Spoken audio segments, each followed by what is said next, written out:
मराठा समाजाच्या आरक्षणाच्या संदर्भात आणि मनोज जरांगे पाटील यांचं उपोषण आणि इतर जे काही आंदोलन सुरू आहे या पार्श्वभूमीवर अतिशय महत्त्वाची अशी उपसमितीची बैठक मी देखील आज अटेंड केलेली आहे आणि या बैठकीमध्ये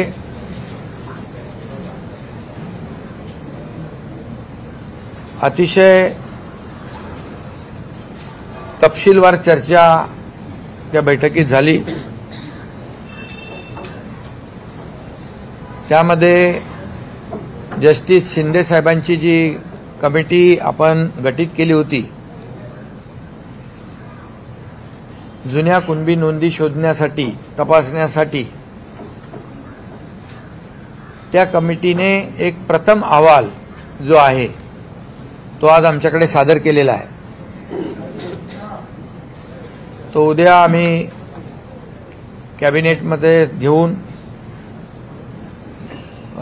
तो स्वीकारून त्याचा पुढचं जे काही जी प्रक्रिया आहे ती आम्ही करणार आहोत। जस्टिस शिंदे कमिटीमध्ये जवळपास 1,72,00,000 कागदपत्रांची केसेसची तपासणी झाली आणि त्यामध्ये 11,530 कुणबी नोंदी जुन्या नोंदी आढळून आलेल्या आहेत आणि त्यांनी संपूर्ण सविस्तर अहवाल देखील सादर केला आणि फार जुने रेकॉर्ड तपासले। त्याच्यामध्ये काही रेकॉर्ड्स उर्दूमधले, काही मोडी लिपीमध्ये देखील सापडले आणि पुढे देखील त्यांनी हैदराबादमध्ये जे जुने पुरावे नोंदी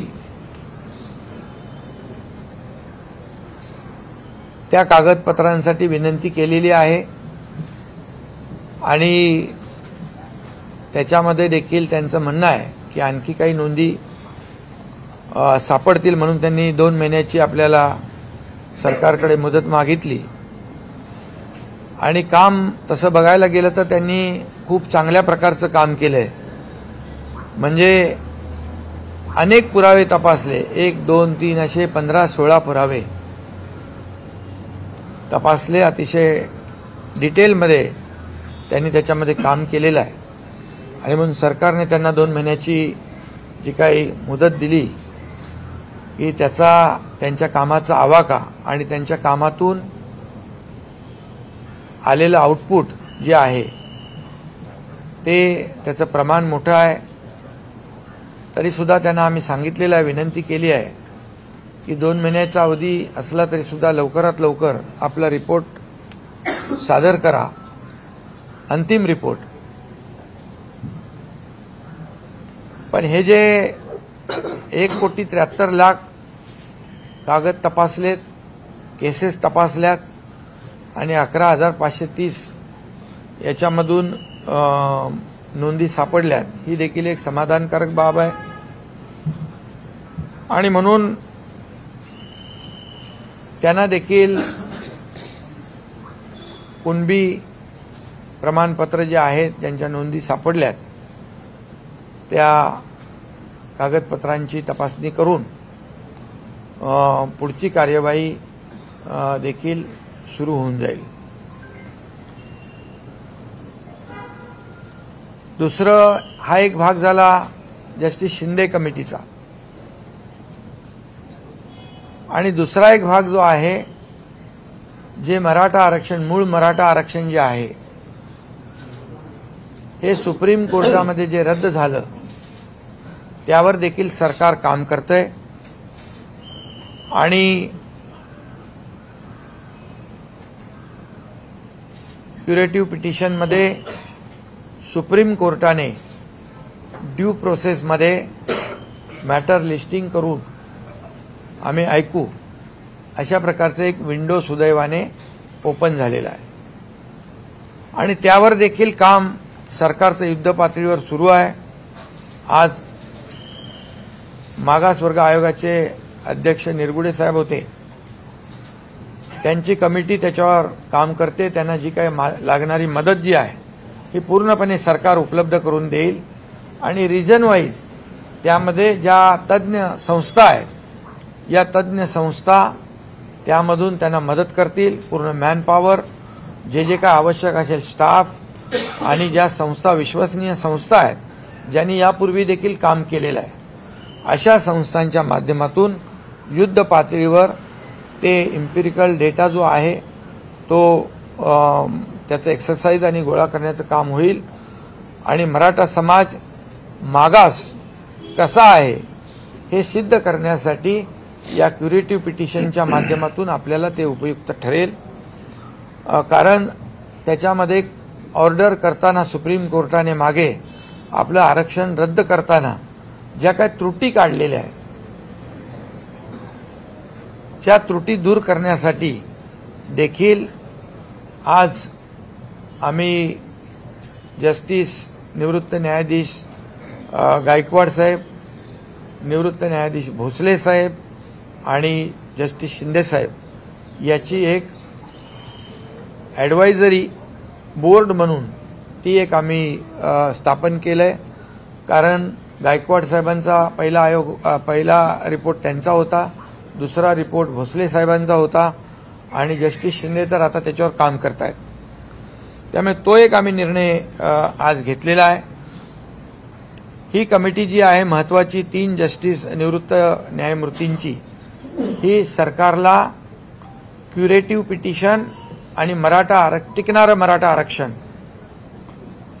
हे देण्यासंदर्भामध्ये मार्गदर्शन करेल आणि मागासवर्ग आयोगाला देखील मदत करेल, अशा प्रकारचा निर्णय झाला। एक टास्क फोर्स जो आहे तो देखील सिनियर काउन्सिलचा आपण गठीत केलेला आहे आणि त्यांची देखील बैठक जी मागच्या वेळेस मराठा आरक्षण जे देवेंद्र फडणवीस साहेब मुख्यमंत्री असताना दिलं, त्या कमिटीमध्ये दादा आम्ही सगळेच होतो आणि त्यात देखील जे काही तज्ज्ञ आहेत त्या तज्ज्ञांनी मराठा आरक्षण मिळवून देण्यासाठी, हायकोर्टमध्ये टिकवण्यासाठी जे काही काम केलं, त्यांची देखील बैठक टास्क फोर्सचे जे आपले वकील आहेत किंबहुना आपली जी बाजू सुप्रीम कोर्टामध्ये मांडणार आहे त्यांची देखील बैठक तातडीने घेण्याचा निर्णय आम्ही घेतलेला आहे।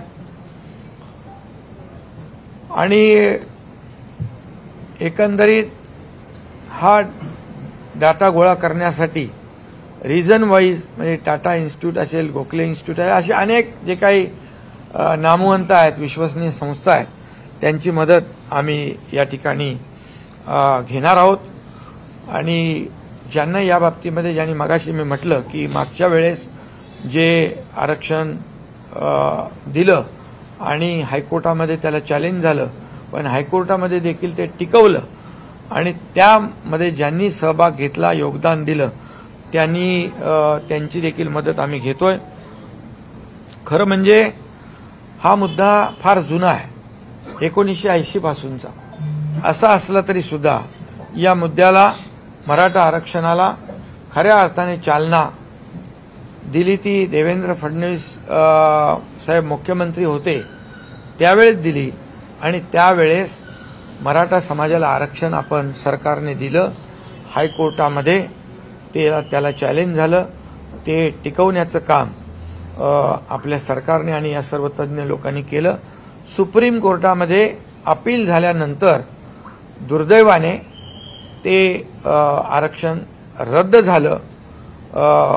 दुर्दैवानेच म्हणेन मी, कारण ह्याच्यामध्ये त्यावेळेस सुप्रीम कोर्टाने काही त्रुटी आणि ऑब्झर्वेशन नोंदवले, त्यामध्ये त्याला आपण कोर्टाला त्यावेळेस कन्व्हिन्स त्यावेळेचे जे कोणी असतील ते करू शकले नाहीत। दुर्दैवाने मी म्हणेन, आज मी त्याच्यामध्ये राजकारणामध्ये जाऊ इच्छित नाही, परंतु काही गोष्टी ज्या आहेत, काही कागदपत्र त्याला सादर करण्यासाठी देखील अनेक वेळा सुप्रीम कोर्टाच्या तारखा मागितल्या गेल्या। अनेक वेळा काही असंही घडलं की मराठीतलं इंग्लिशमध्ये ट्रान्सलेट करणं हे देखील त्यालाही विलंब झाला, किंबहुना त्याच्यामध्ये देखील त्रुटी राहिल्या। या सगळ्या कारणांमुळे जे सुप्रीम कोर्टाने रद्द केलेलं आरक्षण जे आहे हे आरक्षण आताच्या क्युरेटिव्ह पिटिशनमध्ये त्याच्या त्रुटी दूर करण्याचं काम आणि मराठा समाज मागास कसा आहे हे सिद्ध करण्याचं काम वार फुटिंगवर, युद्ध पातळीवर आमचं सरकार करेल आणि टिकणारं, कायद्याच्या चौकटीत बसणारं आरक्षण जे आहे हे देण्यासाठी सरकार कटिबद्ध आहे। सरकारने जबाबदारी घेतलेली आहे। सरकारची जबाबदारी मी जाहीरपणे व्यक्त केलेली आहे आणि त्यामुळे आणि त्याचबरोबर उद्या मनोज जरांगे पाटील यांचे काही प्रतिनिधी देखील अशी चर्चा आपली उपसमिती आणि आपले अधिकारी देखील करतील। तशा प्रकारची त्यांना देखील विनंती आमचे डिव्हिजनल कमिशनर, कलेक्टर करतील। माझी एवढीच विनंती आहे की 58 मोर्चे गेल्या वेळच्या आरक्षणाच्या वेळे या राज्यामध्ये निघाले। अतिशय शिस्तबद्ध पद्धतीने ते मोर्चे निघाले। त्या मोर्चाला कुठेही गालबोट लागलं नाही आणि त्यामुळे लाखांचे मोर्चे काढून देखील कुठेही न्यायव्यवस्था, राज्यातली शांतता, जी काही कायदा सुव्यवस्था जी आहे ती धोक्यात आली नाही। परंतु दुर्दैवाने आज काही ठिकाणी मराठा समाज शिस्तप्रिय आहे, शांत आहे, हे त्यांनी दाखवून दिलं मागच्या आरक्षण मिळण्यापूर्वी। परंतु काही लोक आज जे काय कायदा सुव्यवस्था, जाळपोळ हे जे काही सुरू आहे, मला वाटतं मराठा समाजाने अगदी सजग होऊन याकडे पाहिलं पाहिजे, कारण हे गालबोट लागल्यामुळे आज कायदा सुव्यवस्था निर्माण झालेली आहे। त्याचबरोबर मराठा समाज जे बांधव आहेत त्यांना देखील माझी विनंती आहे, मी जाहीरपणे देखील विनंती त्यांना केली आहे, तुमच्या माध्यमातून देखील करतो की टोकाचं पाऊल आपण उचलू नका, आत्महत्येसारखं पाऊल उचलू नका। आपल्या मुलाबाळांचं, आईवडिलांचा, परिवाराचा विचार करा, त्यांना वाऱ्यावर सोडू नका। अशा प्रकारची मी त्यांना भावनिक आवाहन देखील या ठिकाणी करू इच्छितो। आणि कारण मराठा आरक्षण देण्यासंदर्भात जे 1980 पासूनचा प्रश्न असताना देण्याची तत्परता मुख्यमंत्री देवेंद्र फडणवीस साहेब जेव्हा होते त्यावेळेस दिलं, हायकोर्टात देखील टिकवलं। दुर्दैवाने सुप्रीम कोर्टामध्ये ते टिकवू शकले नाहीत। ही वस्तुस्थिती आहे, हे कटू सत्य आहे। आम्ही देणारे आहोत आणि प्रामाणिकपणे मराठा समाजाला आरक्षण 2 टप्प्यामध्ये आपण, एक कुणबी जे जस्टिस शिंदेंचं काम, दुसरं क्युरेटिव्ह पिटिशनच्या माध्यमातून सुप्रीम कोर्टाचं काम आम्ही प्रामाणिकपणे करतोय। आम्ही कुठल्याही परिस्थितीमध्ये कुणालाही आम्ही फसवू शकणार नाही, फसवणार नाही, फसवू इच्छित नाही। म्हणून जी मागणी जी आहे ती मागणी देखील कायदेशीर असली पाहिजे, नियमामध्ये बसणारी असली पाहिजे आणि ती टिकणारी असली पाहिजे। नाहीतर आज आम्ही सरकारने निर्णय घ्यायचा आणि उद्या तो फेटाळायचा। समाजाला एक प्रकारे सरकारने फसवलं अशी भावना सरकारमध्ये, जनतेमध्ये, मराठा समाजामध्ये आम्ही जाऊ देणार नाही।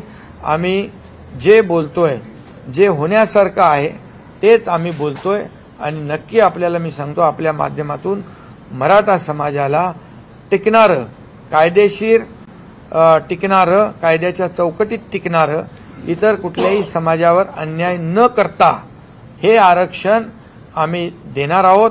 त्यासाठी सगळ्या प्रक्रिया ज्या आहेत त्याच्यावर सुरू आहे आणि म्हणून मनोज जरांगे पाटील यांना देखील माझं आव्हान आहे, विनंती आहे की आपण थोडा वेळ यामध्ये सरकारला दिला पाहिजे। सरकारचं काम जे तुम्ही कुणबी दाखल्याचं जी मागणी केली, जस्टिस शिंदे अतिशय चांगल्या प्रकारचं काम करतात, त्यांनी त्याच्यातून आउटकम आपल्याला दाखवलेला आहे। त्यामुळे त्यांनी देखील मनोज जरांगे पाटील यांनी स्वतःची काळजी घेतली पाहिजे। त्यांच्याही काळजीची आम्हाला तब्येतीची चिंता आहे। त्यांनी वैद्यकीय उपचार घेतले पाहिजे, पाणी घेतलं पाहिजे, त्यांनी हॉस्पिटलची जी काही ट्रीटमेंट आहे ती घेतली पाहिजे। कारण शेवटी कुठेही आम्हाला सरकारला देखील त्यांची चिंता आहे, त्यांच्या तब्येतीची चिंता आहे। त्यांनी जो काही मागास मराठा समाजासाठी जो लढा उभारलेला आहे, सरकारने तो गांभीर्याने घेतलेला आहे। सरकार पूर्णपणे या मराठा समाजाच्या आरक्षणाच्या बाबतीमध्ये अतिशय गंभीर आहे आणि म्हणून आज सर्व लोकांची एक महत्त्वाची बैठक आम्ही या ठिकाणी बोलावलेली आहे आणि त्यामध्ये पूर्णपणे आपल्याला सुदैवाने की 2 मार्गाने आपण या मराठा समाजाला न्याय देण्याचा निर्णय घेतलाय। जुन्या कुणबी नोंदी आणि क्युरेटिव्ह पिटिशनच्या माध्यमातून रद्द झालेलं आरक्षण हे देण्यासंदर्भात अतिशय युद्ध पातळीवर काम सुरू आहे। पण आपण झटकन हा निर्णय घ्या किंवा हा निर्णय घेऊ नका असं आपण करू शकत नाही, कारण जो निर्णय सरकार घेईल तो टिकाऊ असला पाहिजे, टिकणारा असला पाहिजे, कायद्याच्या चौकटीमध्ये बसणारा असला पाहिजे आणि त्याचे फायदे जे आहेत हे कायमस्वरूपी मराठा समाजाला मिळाले पाहिजे, अशा प्रकारची आमची भूमिका आहे। आणि त्याचबरोबर आज बैठकीमध्ये असाही निर्णय आपण घेतला की हा जो काही अहवाल जस्टिस शिंदे साहेबांचा आहे हा उद्या आपण कॅबिनेटमध्ये स्वीकारल्यानंतर आपले महसूल मंत्री, संबंधित तहसीलदार असतील, जिल्हाधिकारी असतील यांच्याबरोबर व्हीसीवरून बोलून हे जे काही ज्यांच्या जुन्या नोंदी आहेत त्या जुन्या नोंदी त्या ज्यांच्या सापडलेल्या आहेत त्या तात्काळ त्याची कागदपत्र तपासून त्यांना जे दाखले देण्याची प्रक्रिया देखील जी आहे ही सुरू करण्याचा देखील आपण निर्णय घेतलेला आहे। आणि हा निर्णय आज आपण नव्याने घेत नाही, हा निर्णय 2004, 2007 आणि 1967चा आहे। त्यामुळे मला वाटतं या सगळ्या दोन्ही बाजूतून आपण पुढे जातोय आणि म्हणून आज या आंदोलनाला कुठेही गालबोट लागता कामा नये याची काळजी देखील मराठा समाजाने घेतली पाहिजे की या मराठा समाजाच्या आडून कुणी अशा प्रकारचं ज्या घटना होत आहेत त्या घडवू इच्छित आहे का याचा देखील मराठा समाजाने विचार केला पाहिजे। आणि राज्यातील जनतेला देखील मी शांततेचं आवाहन करतो, कारण राज्यामध्ये कायदा सुव्यवस्था, शांतता अबाधित राखणं सरकारची जबाबदारी जशी आहे तशी नागरिकांची आहे आणि आपल्या सर्वांची आहे। त्यामुळे या सगळ्या आंदोलनाला मराठा समाजाच्या कुठेही गालबोट लागू नये याची काळजी मला वाटतं मराठा समाजाने, मराठा क्रांती मोर्चाने आणि मनोज जरांगे पाटील यांनी देखील घेतली पाहिजे। सरकार तर घेतेच आहे आणि म्हणून सगळ्यांना मी शांततेचं देखील आवाहन करतो, विनंती करतो पुन्हा एकदा की मनोज जरांगे पाटील यांनी जे काही उपचार असतील, पाणी असेल, जेवण असेल हे घ्यावं आणि सरकारला थोडा अवधी निश्चितपणे दिला पाहिजे, कारण जो अवधी आपण वाढवून दिलेला आहे त्याच्यातून आपल्याला मोठ्या प्रमाणावर जुन्या नोंदी निष्पन्न होत आहेत आणि म्हणून आणि त्याचबरोबर क्युरेटिव्ह पिटिशनचं देखील मी आपल्याला वस्तुस्थिती सांगितलेली आहे।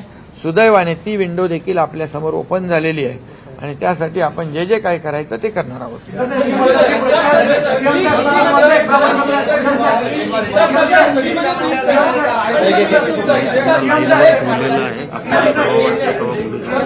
कुणाला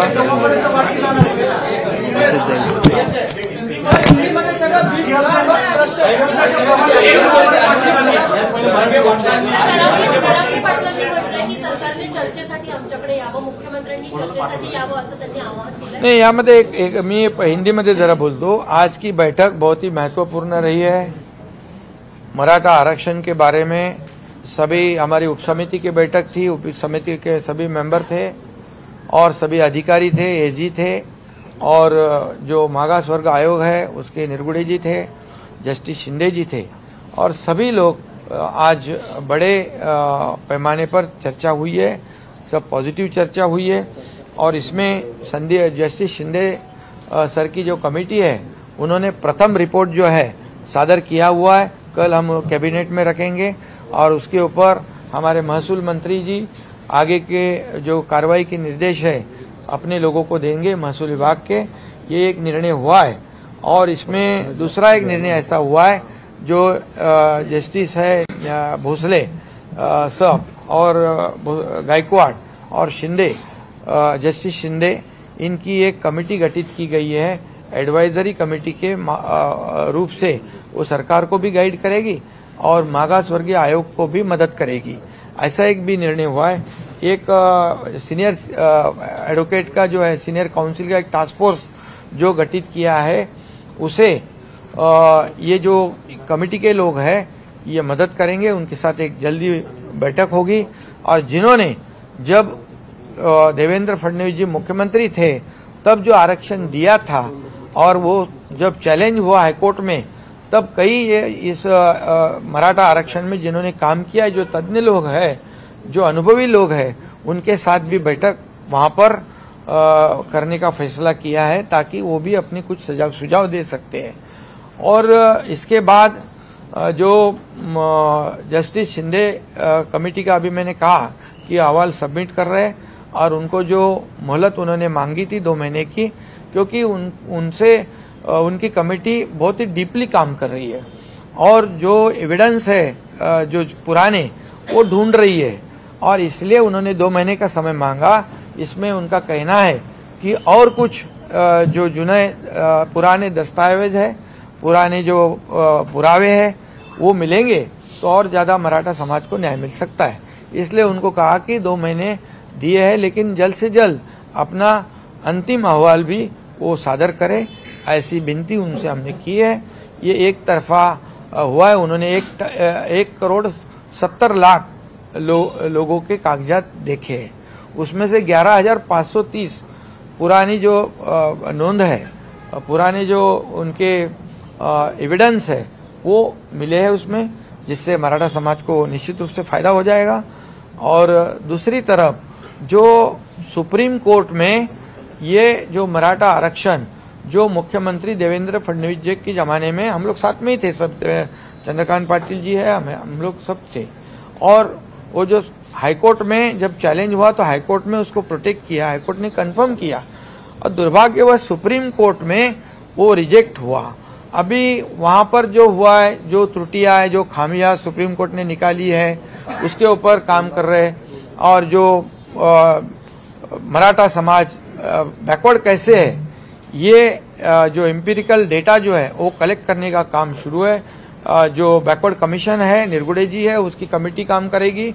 और दूसरी बात, जो ये जो कमेटी हमने गठित की है, justice Bhosale, justice Gaikwad, justice Shinde, ये कमेटी जो है सरकार को भी मार्गदर्शन करेगी मराठा आरक्षण के मुद्दे पर और इनको भी जो बैकवर्ड कमीशन है उनको भी मदद करेगी, ऐसा ये तय हुआ है।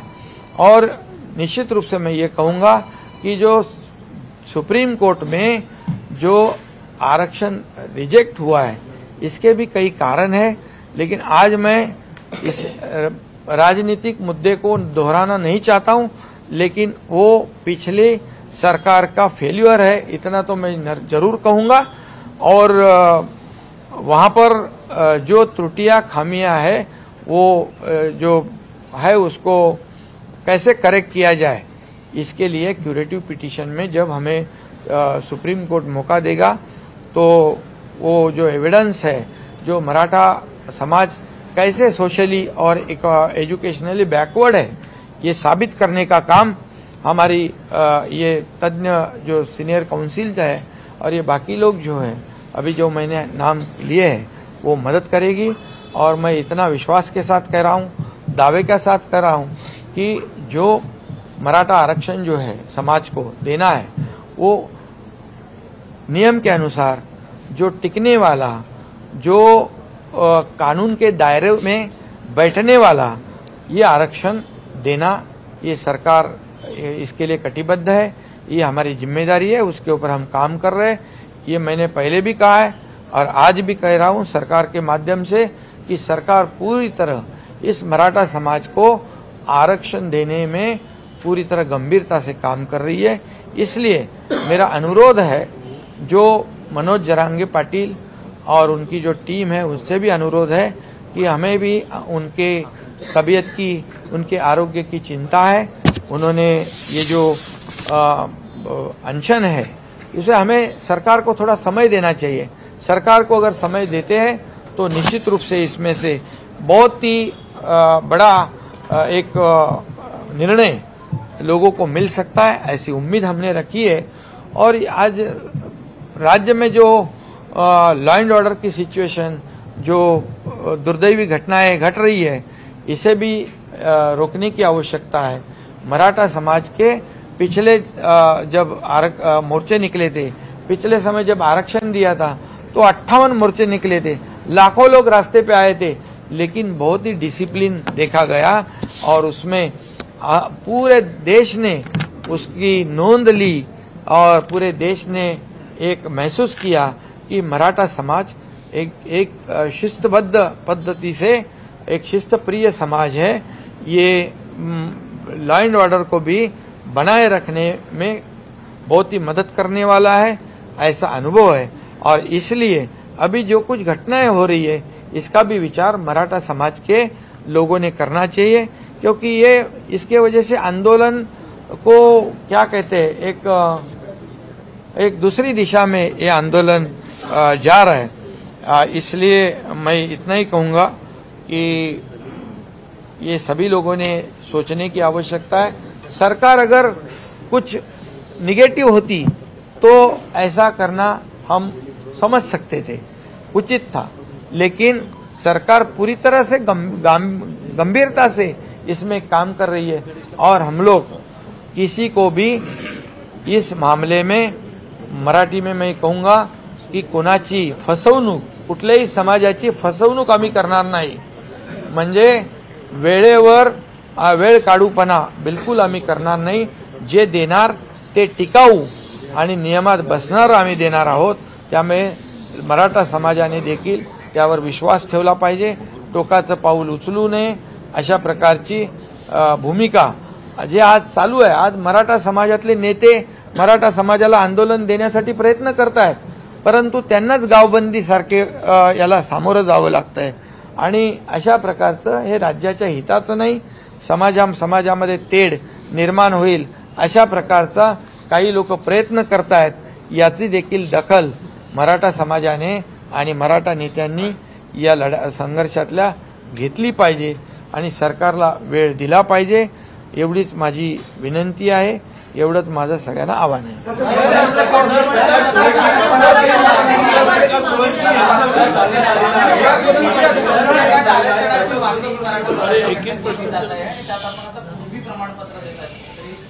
नाही, हे बघा, ज्यांना हे कुणबी प्रमाणपत्र देण्याचं ज्यांच्या जुन्या नोंदी आहेत हे 67 पासून सुरू आहे। 2004ला त्याचा GR पण निघालाय, पुन्हा GR निघालेले आहे। तर हे पूर्वीपासून 67 पासून तो नियम झालेला आहे। नवीन नियम तो किंवा नवीन निर्णय आपण घेतला नाही।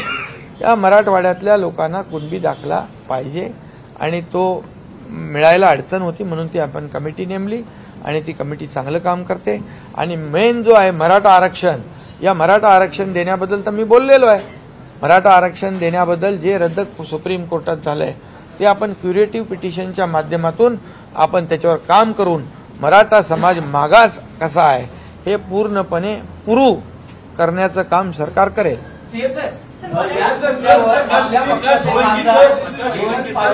मराठा आरक्षणाच्या मुद्द्यावर आपल्या पक्षाचे खासदार हेमंत पाटील यांनी राजीनामा दिलेला आहे। हे बघा, हेमंत पाटील यांच्याशी माझं बोलणं झालेलं आहे. मराठा समाज जेव्हा एखाद्याच्या समोर येतो, भावनिक होतो आणि त्या भावनेपोटी त्यांनी केला असेल. पण याच्यामध्ये एकच सांगतो तुम्हाला, आमच्या सगळ्यांचं, काय हेमंत पाटील काय किंवा इथं बसलेले सर्व काय, आमचा उद्देश एवढाच आहे की मराठा समाजाला लवकरात लवकर टिकणारं आरक्षण मिळालं पाहिजे.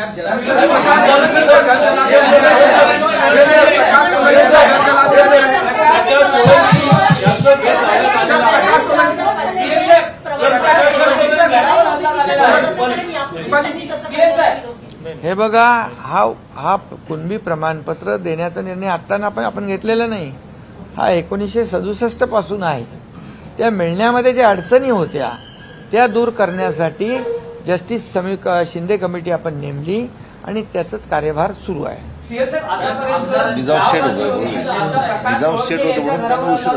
हा, आणि ते मराठवाडा माहित आहे, निजामशाही होती तिकडे आणि त्यामुळे त्या पुरा मराठवाड्याचे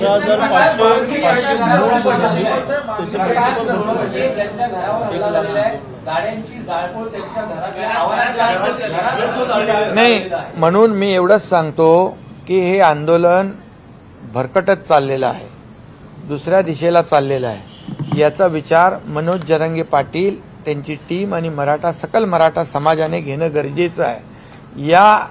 या आंदोलनामध्ये किंबहुना या मराठा समाजाला आरक्षण मिळवून देण्याच्या ज्या प्रक्रियेमध्ये जे नेते आहेत त्यांनाही देखील विचार करण्याची वेळ आहे की हे आंदोलन जे हिंसक का होत आहे, कारण याच्या मागे कोण आहे आणि हे आत्महत्येचं प्रमाण, आत्महत्या का होत आहेत, याच्या मागे कोण आहे, याचा विचार मराठा समाजातल्या नेत्यांनी केला पाहिजे. आणि अशा प्रकारची गावबंदी, जे नेते या मराठा समाजाला आरक्षण मिळालं पाहिजे अशा भावनेतून काम करतायत, त्यांना जर आपण गावबंदी करू लागलो, आपापसामध्ये जर याच्यामध्ये मतभेद होऊ लागले, आपापसात संघर्ष होऊ लागला, तर याला गालबोट लागेल. आणि मराठा समाजाची जी सहानुभूती आहे, मराठा समाजाबद्दल जे एक शिस्तीचं, एक जगाने देशाने सगळं पाहिलेलं आहे, त्याला गालबोट लागेल. आणि जी सहानुभूती आज मराठा समाजाच्या पाठीशी आहे, अशा प्रकारामुळे लोकांच्या मनामध्ये एक वेगळा म्हणजे त्याच्यामध्ये निर्णय म्हणजे एक सहानुभूती देखील कमी होऊ शकते.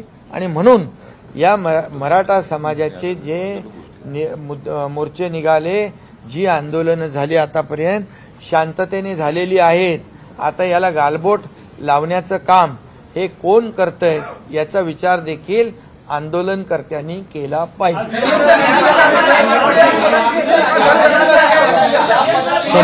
आणि तुम्हाला पण एक मिनिट,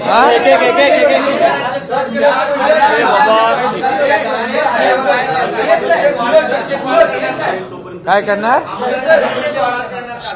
ऐका, एक पहिली गोष्ट तुम्हालाही सांगतो मी, मीडियालाही सांगतो मी, सगळ्या, तुम्ही लोकशाहीचा चौथा स्तंभ मानता ना स्वतःला, लोकशाहीचे चौथे स्तंभ आहात तुम्ही.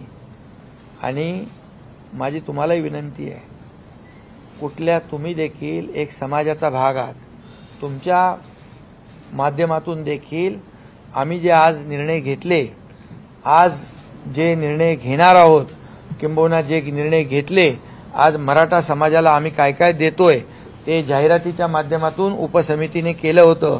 काय किती आपण त्यांना मराठा समाजाला आरक्षण मिळेपर्यंत जे आपण दिलेलं आहे, तुम्हाला मी सांगतो, आम्ही देण्याची भूमिका आमची प्रामाणिक आहे.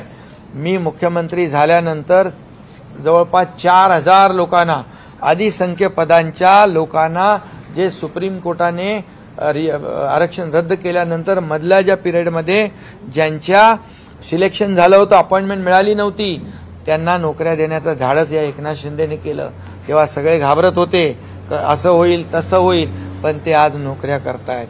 त्याचबरोबर सारथी, बार्टी, अण्णासाहेब पाटील आर्थिक विकास महामंडळ या माध्यमातून देखील आज जवळपास 67,000 तरुणांना अण्णासाहेब पाटील आर्थिक विकास महामंडळाच्या माध्यमातून 5,800 कोटीचं कर्ज वाटप झालंय. त्याचं व्याज आम्ही सरकार भरतोय. आणि त्याच्यामध्ये देखील आम्ही आज ठरवलं की बँकेचं लोन सुटसुटीतपणे मिळालं पाहिजे, सुलभतेने मिळालं पाहिजे आणि त्याला जो मराठा तरुण आहे त्याला उद्योग करण्यासाठी योग्य मार्गदर्शन मिळालं पाहिजे अशा तज्ज्ञ लोकांची देखील त्या कमिटीमध्ये आम्ही नियुक्ती करतोय. सारथीमध्ये देखील IAS, IPS, MPSC खूप मोठ्या प्रमाणावर मुलं त्याचा फायदा घेत आहेत. आणखी त्याच्यामध्ये जॉब ओरिएंटेड कोर्सेस देखील आम्ही त्याच्यामध्ये टाकलेले आहेत आणि त्याची संख्या जी आहे ती संख्या देखील समान सगळ्यांना केलेली आहे.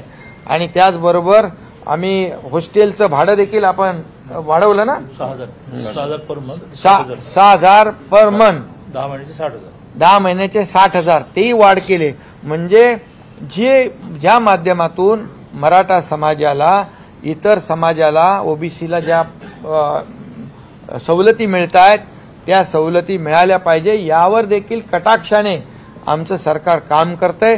त्याच्यामध्ये कुठेही निधी कमी पडणार नाही आणि त्याच्यात आणखी जे काही अधिकच त्यांनी सजेशन द्यावं आंदोलनकर्त्यांनी, त्याचा देखील आम्ही विचार करून त्याचा अंतर्भाव करू. म्हणजे मराठा समाजाला आरक्षण मिळेपर्यंत हक्काचं हे देखील आम्ही त्याच्यावर देखील प्रभावीपणे अंमलबजावणी करतोय. जे फायदे जे आहेत त्याच्यात आणखी काय करता येईल तेही आम्ही करू. पण तुम्हाला देखील माझी विनंती आहे की समाजामध्ये काही अशा घटना घडतात त्याला आपण देखील माध्यमाच्या माध्यमातून किती वेळा प्रसिद्धी द्यायची. शेवटी राज्यामध्ये शांतता सुव्यवस्था राखण्याची जबाबदारी सरकारची जशी आहे, नागरिकांची जशी आहे, तशी तुमच्या मीडियाची पण आहे. तुमच्या मीडियानी पण याची दखल घेतली पाहिजे. तुम्ही ज्या माध्यमातून लोक शांततेचा मार्ग स्वीकारतील अशा प्रकारच्या देखील बातम्या तुम्ही आणि ही वस्तुस्थिती तुम्ही लोकांसमोर मांडली पाहिजे.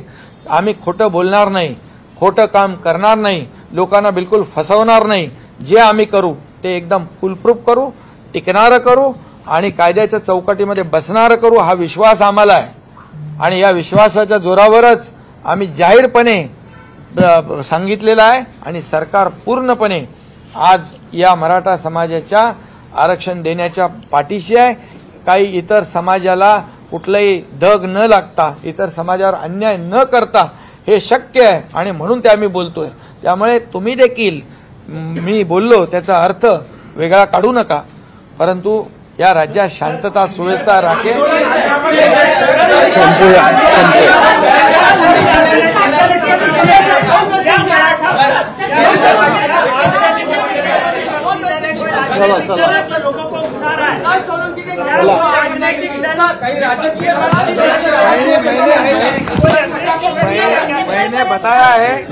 मैंने बताया है मराठा समाज निश्चित रूप से उसकी जांच करेगा. उसको नक्की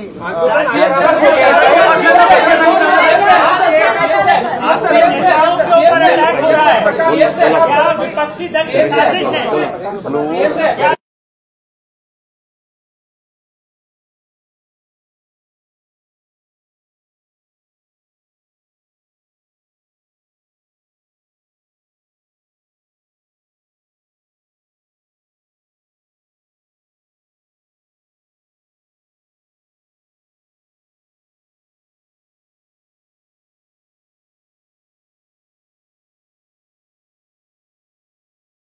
आपके नेताओं के घर जलाए जा रहे हैं, आंदोलन उग्र हो रहा है, क्या विपक्षी दल की साजिश है? हिंदी में बोल दीजिए सर.